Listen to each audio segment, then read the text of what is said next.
Unstoppable. This is your review for 2. Good day, my name is Joe. Today I'll be going over Unstoppable and how it plays for 2 players. Now, Unstoppable is a 1 to 2 player game where you will be fighting this boss, this world-ending kind of boss. You become one of these 4 different heroes, 2 if you have the little expansion, and each person chooses one. You come with a starting set of cards in your hand, plus 3, so everybody gets the same set of cards, plus 3 that are unique to the character, and you're off and running. This is a card crafting game. Throughout the game, you will be adding cards to your hand. You will be slotting different abilities in here, and hopefully you kill the boss before the time runs out or your health reaches 0. So let's see a little bit more how to play.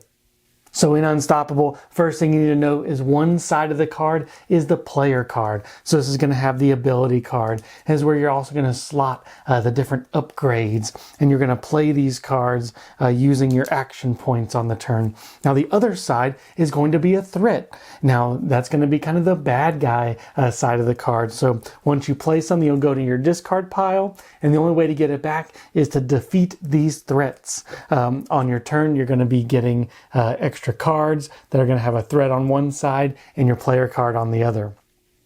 But you're going to go into kind of your upkeep phase. You're going to refresh all your cards. Then you're going to get to draft a card depending on your level. And your level is how far your little chip is. You can kind of advance some of the level at the beginning or during your turn. But you're going to grab a threat card, which you don't know what it is. And then you're going to grab something, one of the 3 cards on top of a deck to add to that card. And that'll go straight into your hand. So I know it's a little bit confusing, but you're going to get the card and you're going to get a new card into your hand. But on the opposite side is going to be a new threat that you do not know what it is. So once you do play that card, it'll go into your discard pile and now it'll become a threat. And once again, as soon as you defeat the threat, it'll come back into your hand. So that's the kind of the cycle of the game. So that's called the draft phase. You're going to draft a card. They're going to use the action phase. You're going to have 3 action points on your turn. And you're going to play the cards in your hand by just spending the top of it. You're going to mainly be using these to either get money, which are used to buy upgrades, or you can use some of the cards to defeat the threats that are out there. There's always going to be 3 threats at the beginning of your turn out there that you'll have to defeat. The money, what's interesting, is those can be used to upgrade your different cards. So they'll be slotted and each card can have 2 different upgrades. Now that'll make, you have to spend money to get upgrades, but what makes that even more interesting is you're also making the threat on the other side more powerful. So it's a really good balance in there. Then if you have any threats left, they're going to attack you on your turn, then you're going to clean up. And then, like I said, hopefully by the end you've done enough damage to the big bad. You cleared your threats. You have any health points remaining, but you've defeated the monster. So let's see a little bit more what I thought about the game. So let's talk about the components real quick. And the components, they give you sleeves for all these cards. I really like that. And they, because you need to sleeve it because you're going to be sleeving all these, upgrading all these. And the components are really nice. I actually kind of like the interesting sleeving mechanic. And it just kind of feels good to do that. And the cleanup is actually pretty easy in this game. The rules probably about 8 pages long once you get the first 2 of just kind of the setup and how you actually have to initially sleeve the cards, but the rules are very accessible. And the reference, once again, love these. Quick reference sheet, and what I like even more is the turn order is printed on the player sheets. Printed on the player sheets for the references, printed on this front and back for the references. Great references for a small rules type of game. Really good. Let's talk about setup and table size. Setup, this comes with a great organizer. Setup may take you 5 minutes or so. You pick one of the 3 bosses in this game. You pick your difficulty level. You kind of put all the decks out. You pick your starting character, shuffle the cards, and you're ready to go. As far as table size go, also small footprint. I even had the little play mat. Splurged a little bit extra on that one, but this can definitely be played on a 3x3 table space. So now let's go into the gameplay, and the gameplay is kind of interesting because you never draw cards in this game, and that's what's interesting. Sure, on your turn you're going to draft a card, so you're going to take the top 3 of the deck that you're able to. Usually you want to take the one that's further down, and you're going to choose one of these cards. So you do get a little bit of choice in there, but the big choice is, you have to add that to your hand with a threat on the other side. But how can you use that card this turn? How is it going to affect you this turn? Do you have any other cards in your hand, or is that your only card that you're going to be playing to deal with these threats? Because remember, as soon as you deal with a threat, you get that card immediately into your hand. So the only ways to get cards into your hand is you get to draft one every turn, and when you defeat the threats. So that's really interesting on the mechanic of a really tight tight resource game. Also, these upgrades are kind of fun because you put it in and it really does help you. When you need it, you spend your money and you're like, oh, I want a las pistol and attach it to this strike, and it's nice and great.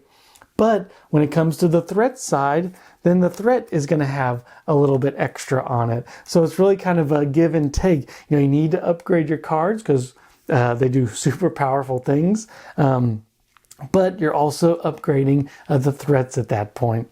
So the gameplay loop, and it flows very smoothly where it's, just the upkeep. And what's interesting about this is allies stay in play until your deck runs out.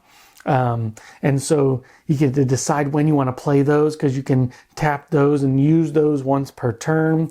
Hand management, you get one card per turn, making sure you can deal with your threats while keeping kind of the monster or the boss in check. The gameplay is just very smooth. When monsters attack you, it's easy to see how much damage is coming through. You do have a little bit of armor too. Some cards may give you a little bit of armor, so you can block the damage for the turn.